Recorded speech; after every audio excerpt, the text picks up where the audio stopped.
देखो बच्चों, आज क्लास 10th का थ्योरम नंबर 6.4 ये सिमिलर ट्रायंगल का टॉपिक है। और थ्योरम नंबर 6.4 का स्टेटमेंट क्या है और इसका प्रूफ और इसके बेस पर एक क्वेश्चन, बस इस क्लास में इतना ही पढ़ा। तो हम पहले थ्योरम नंबर 4 के बारे में समझते हैं। What is statement of theorem number 6.4। तो स्टेटमेंट में क्या है, if in two triangle sides of one triangle proportional to the side of other triangle। यानी एक ट्रायंगल है यहाँ पर, हमने मान लिया यहाँ पर ये एक ट्रायंगल लेते हैं। यहाँ पर देखो ये कौन सा ट्रायंगल है बच्चों, तो triangle A B C. A B C लिया बच्चों, ए बी और सी। दूसरा ट्रायंगल क्या है यहाँ पर, तो पी क्यू आर, थोड़ा बड़ा सा लेते हैं यहाँ पर, P Q R, P Q R. ये दूसरा ट्रायंगल ले लिया हमने, P Q R. If one side means A B, देखो ध्यान से, ए बी ये साइड लिया हमने पहले, अपॉन में क्या लिया हमने, डी ई, तो इसका अपॉन ये डी ई एफ लिखेंगे ना यहाँ पर, D E F, D E F, D E F है बच्चों, डी ई एफ और एफ, डी एफ गिवन है। तो A B upon D E, एक इसका साइड है, इसका side proportionally equal to the B C upon E F. देखो एक यहां से लिया हमने बी सी, तो यहां से ई एफ लिया हमने। ये ए सी लिया है, तो ए सी के साथ कर लिया हमने डी एफ। ये बच्चों गिवन है, ये बात ध्यान रखना, क्या है ये वैल्यू, स्टेटमेंट गिवन है। Prove that triangle are similar, यानी सिंपल सा दिमाग लगाओ कि सिमिलर प्रूफ करने के लिए एंगल प्रूफ करना पड़ेगा। एंगल अगर इक्वल हो गया तो काम हो जाएगा। ठीक है, बात आई समझ में। एंगल को हमको क्या प्रूफ करना है, इक्वल प्रूफ करना है। इस एंगल प्रूफ करने के लिए जो हमने लास्ट थ्योरम बताया था 6.3, उसी के बेस पर इसको सोल्व करो। उसमें हमने क्या बताया था, याद है कि A B is smaller let, इसमें 3 केस क्रिएट होता है। एक पहला केस क्या है, A B smaller than D F, A B equal to D F, A B greater than D F. लेकिन हमने क्या एग्जांपल लिया था, बस स्मॉलर के बेस पर इसको सोल्व कर दो, बाकी हम लिखते हैं सिमिलरली, सिमिलरली लिखते चले जाएंगे। तो हमको एंगल को प्रूफ करना है, ये प्रूफ कर देना है कि एंगल ए किसके इक्वल है, एंगल डी के इक्वल है, और एंगल बी किसके इक्वल है, तो एंगल ई के इक्वल है, और एंगल सी किसके इक्वल है, तो एंगल सी एंगल एफ के इक्वल है। अगर ये बात को हम प्रूफ करने में सक्सेस हो गए तो यह हमारा थ्योरम हो गया, बस यही बात कह रहा है इसमें। तो इसके लिए हमने क्या किया था, याद है, तो ये क्या है, स्मॉलर है, let A B smaller than, किससे स्मॉलर है यहाँ पर, स्मॉलर देन डीई। ये कंडीशन दिया था हमने पहले वाले क्वेश्चन में, इसमें भी वही लो, कंडीशन चेंज मत करो। कंडीशन चेंज करने से क्या होता है, अलग अलग चीजें याद करनी पड़ती है, ठीक है ना। तो एक ही कंडीशन हमने लिया, तो यहाँ पर हमने कैसे लिया था, A B equal to D Q, तो डी पी लेते हैं यहाँ पर, A B equal to D Q. तो हम नेक्स्ट पेज पर आते हैं, चलो ठीक है। यहाँ ये क्वेश्चन समझ में आ गया बच्चों। अब देखो यहाँ पर आगे, हम यहाँ पर एक प्रूफ लिखा हुआ है यहाँ पर, तो देखो क्या है, triangle A B C given है and triangle D E F given है। हमने कंडीशन लिया, एक given condition, A B upon D equal to B C upon E F equal to A C upon D F, ये पहले से question में given है। तो इसके बाद हमने क्या, टू प्रूफ क्या करना है यहाँ पर, टू प्रूफ तो लिखा ही नहीं हमने बच्चों, तो कोई बात नहीं, यहाँ पर लिख देना टू प्रूफ में क्या है, ट्रायंगल, यहाँ पर पेपर में लिख देना बच्चों, देखो टू प्रूफ, टू प्रूफ वो दोनों ट्रायंगल सिमिलर है, ठीक है। तो इसी में कंस्ट्रक्शन लिया हमने, take point P and Q, बिल्कुल पहले जैसा लिया है जो हमने 6.3 में लिया था। Take take point P and Q such that, condition क्या है, ऑन द लाइन किस पर, डी और डी एफ पर हमने लिया था, बिल्कुल सेम कंस्ट्रक्शन लिख रहे हैं यहाँ पर, D E and D F such that. तो कंडीशन क्या लेंगे यहाँ पर, लिखेंगे सच दैट,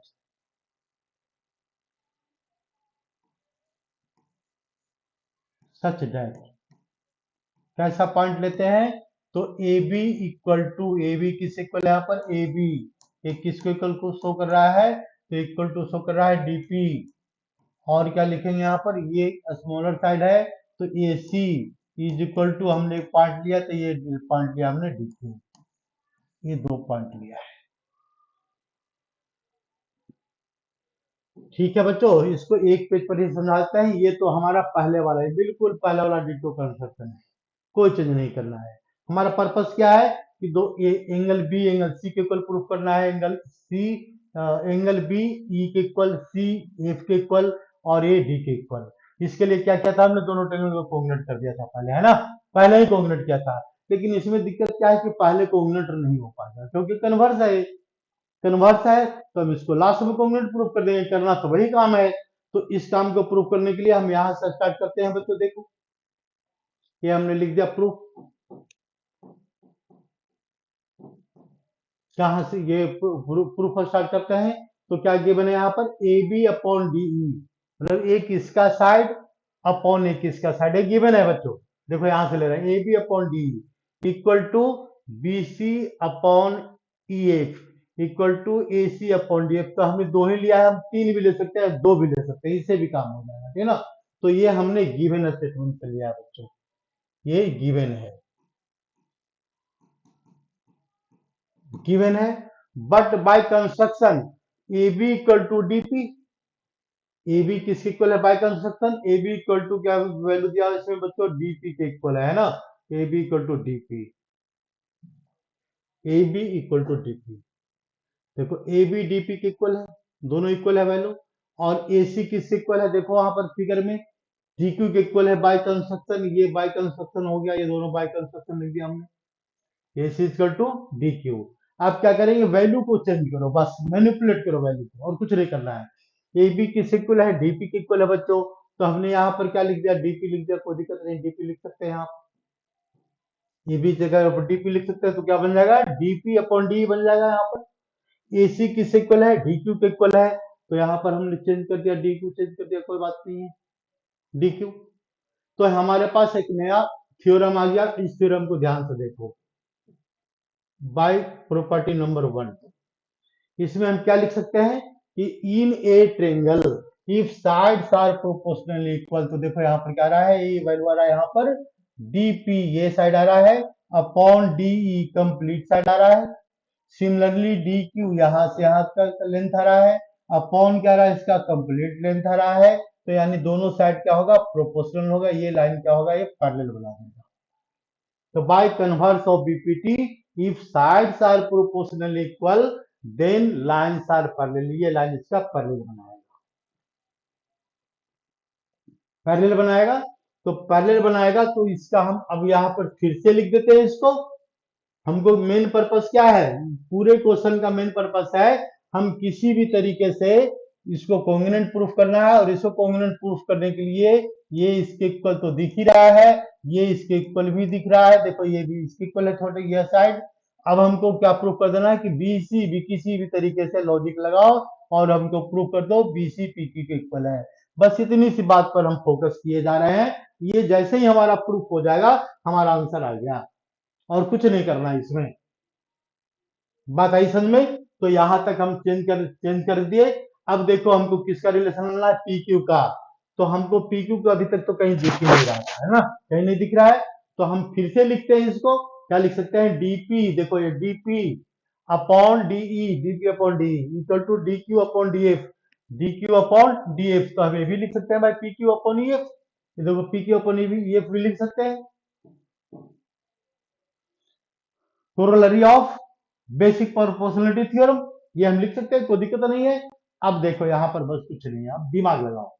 ठीक है, क्या दिमाग लगाना है भाई, देखो ध्यान से देखो, डीपी तो ऑलरेडी डीपी है भाई, डीपी हम ए भी लिख सकते थे, ए बी, लेकिन हमने इसको ए बी लिख दिया, ए बी अपॉन डीपी हम ऐसे लिख सकते हैं, देखो इसको इसको बदल दिया, इसको बदल दिया, बदल करके लिख दिया हमने, इसको ये चेंज किया और इसको ये चेंज किया। तो ये इसको ऐसे ही रहने देते हैं, क्या पी क्यू को ऐसे ही रहने दो, बिल्कुल वही रहने दो, P Q upon E F लिख सकते हैं, नहीं लिख सकते। इसको चेंज किया बच्चों बाय कंस्ट्रक्शन, इसको भी चेंज किया बाय कंस्ट्रक्शन, तो बच गया, इसको हमने चेंज नहीं किया। बस इतना ही ध्यान रखना है, we have to find the relation between P Q and E F. तो इससे क्या प्रूफ हो गया? फ्रॉम सेकंड एंड थर्ड, जरा ध्यान से देखो तो क्या प्रूफ हो रहा है? From second and third, last में देखो तुम, ठीक है, तब तक हम अपना काम करते हैं। लास्ट में हम क्या लिख सकते हैं बच्चों कि P Q is equal to, क्या ये आ रहा है इसमें, पी क्यू, ये है, ये B C upon E F है, ये P Q upon E F लिखा हुआ है। तो हम ये भी लिख सकते हैं B Q, P Q upon E F, तो हम लिख सकते हैं B C upon E F equal to P Q upon E F. Therefore क्या लिख सकते हैं यहाँ पर रिजल्ट में? देयरफॉर, बस इसी बात को हमको ढूंढना था कि B C upon E F की जो वैल्यू है इज इक्वल टू क्या है? P Q upon E F है। पूरे क्वेश्चन में बस इतनी सी बात को ढूंढना है। तो देयरफॉर क्या लिखेंगे? B C equal to P Q, therefore B C equal to P Q, ये पी क्यू हो गया। जैसे ही B C equal to P Q हो गया, हमारा क्वेश्चन सोल्व हो गया। ये सोल्व कैसे हुआ? तो देखो हम क्वेश्चन को थोड़ा सा रिड्यूस करते हैं। ठीक है, हमने क्या प्रूव कर दिया? B C equal to P, B C equal to P Q, ये दोनों इक्वल है। अरे जल्दी बदल जाओ। हाँ देखो, बी सी इक्वल टू, ये जो लाइन है, ये लाइन किसके इक्वल दिखा रहा है? यहाँ पर पी क्यू इस लाइन के इक्वल दिखा रहा है, दोनों लाइन इक्वल है। अब इसके बाद जो एक फिगर में आ जाओ, तो इन ट्रेंगल क्या लिख सकते हैं यहाँ पर? Triangle A B C, therefore direct लिख दो, क्यों इतना मेहनत करे यार। Therefore triangle A B C, A B C क्या है? कोंग्रुएंट टू, किसके कोंग्रुएंट है ट्रेंगल? तो ट्रेंगल डी पी क्यू का कोंग्रुएंट है, D P Q. D P Q congruent का मतलब क्या हुआ भाई? इसके इक्वल है यहाँ पर, यानी angle A equal to angle D है। एंगल ए इक्वल टू क्या बच्चों? एंगल डी है। एंगल ए इक्वल टू क्या बता रहा है यहाँ पर? Angle A equal to angle D बता रहा है, पहला स्टेटमेंट। दूसरा क्या है? बी इक्वल टू पी है, एंगल बी किस इक्वल है यहाँ पर? Angle B equal to angle P है, angle P. Angle Q equal to क्या लिखेंगे यहाँ पर? Angle C equal to angle Q लिख सकते हैं। बट अब इसको जरा ध्यान से देखो, दोनों पैरेलल था लाइन, तो P किस इक्वल है यहाँ पर? P एंगल E के इक्वल है। P P angle is equal to क्या है यहाँ पर? एंगल E है। देखो एंगल E है यहाँ पर, एंगल E, और Q, P एंगल E है, ठीक है। और Q एंगल क्या है? तो एंगल Q की जो वैल्यू है, angle Q is equal to angle क्या है इसमें? Angle angle Q angle F के इक्वल है, एंगल F। तो इससे क्या प्रूफ हो रहा है? देयरफॉर लिख सकते हैं angle A is equal to angle D, लिख देंगे इसको। और थोड़ा सा इसको स्पेस बनाएंगे, दो बातें और लिखनी है बच्चों। दो बातें में क्या लिखना है? Angle B equal to angle B is equal to angle E, और क्या लिखना है? Angle C is equal to angle F. अगर एंगल इक्वल है तो ट्रेंगल आर सिमिलर। तो देयरफॉर क्या लिखेंगे लास्ट में? Therefore triangle, triangle A B C similar to triangle P Q R. बस इतनी सी बात याद रखना है तो क्वेश्चन मुश्किल है बच्चों, कोई बात नहीं है। तो यानी मुश्किल क्वेश्चन भी मतलब थोड़ा सा याद करना पड़ता है, 10th क्लास के बच्चों के लिए थोड़ा दिमाग तो लगता है, ये बात हम भी मानते हैं, लेकिन ऐसी बात नहीं है, याद करेगा तो इस समझ में आ जाएगा। ठीक है, अब इसमें क्या कर रहा है? If triangle are similar, triangle are sides are proportional equal, then triangle are similar. तो इसमें थोड़ा सा हम ये बताएंगे बच्चों रूल कि सिमिलर को लिखते कैसे हैं, बस, और कुछ नहीं। तो देखो यहाँ पर ध्यान से, हम क्वेश्चन और आगे बढ़ते हैं। इसमें क्या लिखते हैं? तो ये हमने लिख दिया ए, क्या लिख दिया इसमें? तो एक ट्रेंगल बनाया हमने ए बी सी, इसका नाम दिया हमने ए बी, और ये सी नाम दे दिया हमने यहाँ पर। तो इसमें हमने क्या लिया यहाँ पर? 4.5, देखो अपनी मर्जी से लिख दिया। इसको क्या लिख दिया हमने? 6.5 लिख दिया हमने। और दूसरे को क्या लिख देते हैं यहाँ पर? 18 पॉइंट, यानी 15 पॉइंट, और ये 15.5 ये हमने लिख दिया ट्रेंगल एबीसी। ये ठीक है ना? Sum of two side greater than third side, sum of two side greater than third side होगा भाई। ये आ रहा, नहीं आ रहा, नहीं आ रहा, नहीं आ रहा, ये दोनों तो देगा, तो हम ऐसे लिख देते हैं यहाँ पर 8.5 सेंटीमीटर। अब तो आएगा, ही आएगा। हमने दूसरा ट्रेंगल लिया बच्चों पी क्यू आर, पी, और यहाँ पर लिखेंगे क्यू, और यहाँ पर आर। यहाँ पर हमने लिखा, यहाँ पर ये 17 सेंटीमीटर लिख देते हैं, ये भी सेंटीमीटर लगा दिया हमने, ये भी सेंटीमीटर लगा दिया। ठीक है, तो 17 सेंटीमीटर, और इसको हम क्या लिखते हैं यहाँ पर? 9 सेंटीमीटर, और यहाँ पर क्या लिखते हैं यहाँ पर, तो 13 सेंटीमीटर। ठीक है, लिख दिया हमने। अब फाइंड आउट करना है रूल ऑफ सिमिलरिटी के अकॉर्डिंग, ये बताना है कि ट्रेंगल पी क्यू आर किसके सिमिलर है। ट्रेंगल पी क्यू आर हमने लिख दिया P Q R similar to, तो किसके सिमिलर है या सिमिलर है भी या नहीं है, ये दोनों बातें पता करनी है। तो हमको इसमें पहले साइड ढूंढना पड़ेगा, सामने सामने नहीं ले सकते भाई। तो देखो ये इसका डबल हो रहा है ना, कहाँ डबल हो रहा है, ये इसका डबल हो रहा है, ये इसका डबल हो रहा है, यानी प्रोपोर्शनली का रिलेशन है। तो प्रोपोर्शनल में जरा देखो ध्यान से, हमने लिया पहले यहां से ए बी, जैसे मर्जी वैसे नहीं लेंगे भाई ए बी। तो ए बी कहां से लेंगे, यहाँ पर ए और बी कैसे लिया हुआ है, 8.5 यहां से शुरू किया हमने इस वाले वर्टेक्स से, और 6.5 की तरफ मूव किया हमने, ठीक ना। तो इसका डबल यहां पर है, देखो इसका डबल यहां पर है, मूव का क्या किया, 8.5 से इधर मूव किया था, तो 8.5 का डबल क्या था 17, यानी 17 से हमको इधर जाना पड़ेगा, फिर इधर जाना पड़ेगा। तो हम इसमें क्या लिखेंगे, अगर उसका हम लिखते हैं पी क्यू, देखो इसको हमने लिया पी आर, पहले मान लिया आई आर पी, हमने क्या लिया बच्चों आर पी, ध्यान से देखो R P, R P, R के बाद हमने पी लिया है, तो यहां पर क्या लिया है, सी के बाद ए लेना पड़ेगा, सी के बाद ये बात, ये ऑर्डर ध्यान रखना हमेशा, बहुत मेहनत से बता रहे हैं। इसमें क्या बच गया, इसमें बच गया हमारा बी, इसमें बच गया बी, इसमें क्या बच गया, इसमें बच गया पी आर, आर, और हमने क्या लिखा है आर पी लिखा, हमने बी पहले लिखा, तो इसमें क्या बच गया भाई, एक साइड इधर ही लिखना पड़ेगा हमको। तो इधर क्या लिखेंगे यहाँ पर, तो ये लिखेंगे पी क्यू आर, तो ये लिख देंगे क्यू। ये ऑर्डर बिल्कुल है, जहां बिना ऑर्डर के लिखा तो गलत हो जाएगा। तो हमारा क्वेश्चन क्या है, पी क्यू आर ऐसे लिया हुआ ना, देखो एक नंबर पी, दो नंबर क्यू, तीन नंबर आर, ये है एक नंबर पर है बच्चों, ये क्या है यहाँ पर पी क्यू दो नंबर पर है और ये तीन नंबर पर है, बिल्कुल ऐसे लिखे, एक नंबर पर ये आएगा, दो नंबर पर ये आएगा, और तीन नंबर पर ये आएगा, यानी इसका मतलब है ट्रेंगल क्या आ जाएगा, इसका ए बी सी आ गया, ये ट्रेंगल सिमिलर है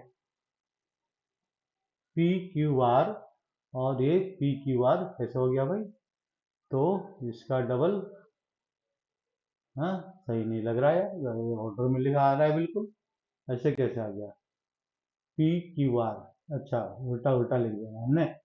एक नंबर पर क्या है बच्चों यहाँ पर, देखो हमने ही उल्टा लिख दिया, सॉरी, एक नंबर पर क्या लिखा हुआ है यहाँ पर पी लिखा हुआ है, हाँ सही तो लिखा हुआ है पी, तो एक नंबर पर क्या आ रहा है यहाँ पर सी आ रहा है, बिल्कुल सही आ रहा है, यहाँ बिल्कुल सही आ रहा है, ठीक ना। तो यानी इसका मतलब है हमने कैसे लिया है बच्चों, यहाँ से ऐसे लिया है, सी ए, सी ए से शुरू किया है, तो यहाँ पर क्या इसका डबल का है भाई, 8.65 का डबल 17 है ना, देखो गलती यहाँ हो रही है ना, 17 है ना बच्चों, इसका डबल यहाँ पर है ना, तो यहाँ पर हम यहाँ से लेंगे ना, यहाँ किस तरफ लेंगे, तो हमने 17 का डबल यहाँ से, यहाँ कैसे देख लिया हमने, ठीक है ना, ये बिल्कुल ऑर्डर में चलेगा, ये ऑर्डर गलती हो गई, ध्यान से फिर से समझ लो, कोई बात नहीं है, ठीक है ना। फिर सब समझाते हैं, ये तो हमारी ही गलती हो गई, इसे बहुत ध्यान से करना पड़ता है, ठीक है ना। तो ये गलती हम ऐसे इसको कैसे सुधारेंगे, तो पहले लिख दो अपनी मर्जी से ट्रेंगल पी क्यू आर, लिख दिया हमने, लिख दिया P Q are, triangle P Q are, हमको पता करना है ये सिमिलर किसके इक्वल है, यही है ना क्वेश्चन में। तो यहाँ पर देखो पहले क्या लिखा हुआ पी क्यू लिखा हुआ है, तो हम पी क्यू की तरफ मूव करते हैं, पी से क्यू की तरफ मूव करते हैं, पी क्यू किसका डबल है भाई, ये डबल किसका है, तो ये डबल है, ये इसका डबल है ना, इसका डबल है। तो हमने कहां से स्टार्ट किया है, ये यहां से पी से क्यू की तरफ मूव किया हमने, तो पी से क्यू की तरफ मूव कर डबल वाला ये मिल गया, तो हमको बी से सी मूव करना है या सी से बी मूव करना है, ये भी पता करना पड़ेगा। तो यानी 13 से 17 की तरफ मूव कर रहे हैं, 17 का हाफ यहाँ पर है, तो हमको बी से सी की तरफ मूव करना पड़ेगा, पहले बी सी और ए लिख देंगे, हो गया ट्रेंगल, ये दोनों ट्रेंगल सिमिलर ट्रेंगल, ये ऑर्डर में चलेगा बिल्कुल, ऑर्डर से इधर उधर लिया तो गलत हो जाएगा, जैसे हमारी गलती हो गई, ठीक ना, वो लास्ट में पता लग गया बिल्कुल बिल्कुल ऑर्डर में कैसे आ रहा भाई, हमने तो अपनी मर्जी से उल्टा पुल्टा लिखा था, ठीक है। तो यही ध्यान रखना, ये प्रोपोर्शनल प्रोपोर्शनल अगर गिवन है तो हम इसको ऑर्डर में लिखेंगे। और दूसरा क्वेश्चन ऐसा भी आ सकता है, चेक प्रोपोर्शनलिटी, इसको मिटा रहे हैं बच्चों, ठीक है ना, ये इसको मिटा रहे हैं हम यहाँ पर। तो मिटाने के बाद दूसरा क्वेश्चन हम क्या लिखते हैं, check proportionality, check similarity of triangle, similarity of triangle है बच्चों। तो ट्रेंगल को सिमिलरिटी प्रूव करने के लिए साइड का लेंथ दिया हुआ है, तो हमको प्रोपोर्शनल देखना पड़ेगा। तो प्रोपोर्शनल में ऐसा करो, सबसे छोटा लो या सबसे बड़ा लो, दो तुम्हारी मर्जी है, ले लो। तो सबसे बड़ा ले लिया हमने 4.5, तो सबसे बड़ा क्या है 4.5 है। तो इसमें सबसे बड़ा कौन सा है भाई 17 है, ठीक है ना। सबसे छोटा कौन सा है भाई इसमें 6.5 है, देखो 6.5 है। इसमें सबसे छोटा कौन सा है 9 है, 6.5 है तो सबसे छोटा क्या आ गया इसका 4.89। सबसे तो हमने क्या लिया सबसे, अरे उल्टा ले लिया, क्या हो रहा है, सबसे बड़ा ले रहे हैं ना यहाँ पर, ये सबसे छोटा ले रहे हैं। सबसे छोटा लेते हैं 4.5 लेते हैं यहाँ पर, 4.5 4.5। तो ये इसमें सबसे छोटा लेंगे 9, इसमें सबसे बड़ा लेते हैं तो सबसे बड़ा कितना है इसका 8.5। ये सबसे बड़ा कौन सा है, तो सबसे बड़ा 17 लिख दिया। मिडिल वाला बच गया तो ये लिख दो 6.5। तो 6.5 के साथ क्या लेंगे यहाँ पर 13। अब इसके बाद ये 13 लिख दिया। अब इसको कैंसिल करके देखते हैं, तो ये क्या आ जाएगा 1/2, ठीक है ना। ये क्या आ रहा है यहाँ पर 1/2, ये क्या आ रहा है बच्चों 1/2, 1/2। तो प्रोपोर्शनल क्या है यहाँ पर 1/2 है, यानी प्रोपोर्शनल सेम आ रहा है, यानी ट्रायंगल सिमिलर है। सिमिलर है तो ऑर्डर कैसे लिखेंगे ये भी हमने समझा दिया। ये एक्सरसाइज में एनसीईआरटी एक्सरसाइज में क्वेश्चन गिवन है और इसको आराम से सोल्व करना, ठीक ना। इस क्लास में बस थ्योरम बता रहे हैं, एक थ्योरम और रह गया, ये बताने के बाद फिर एक बताएंगे इसके बेस पर क्वेश्चन। क्वेश्चन की क्लास थोड़ी लंबी होगी और इसके बाद फिर क्या क्या बताएंगे, पाइथागोरस और पाइथागोरस का क्वेश्चन अलग, थ्योरम का क्लास अलग और इसके बाद क्वेश्चन का क्लास अलग। तो ये हो गया तुम्हारा थ्योरम, कौन सा, तो इसको बोलते हैं एस एस एस। पहले क्या बताया था ए ए ए, दो थ्योरम हो गया बच्चों। अब तीसरी क्लास में क्या है, कौन सा थ्योरम बच गया एस ए एस। बस इसके बाद कहानी कंप्लीट हो जाएगी सिमिलर ट्रायंगल का। धन्यवाद।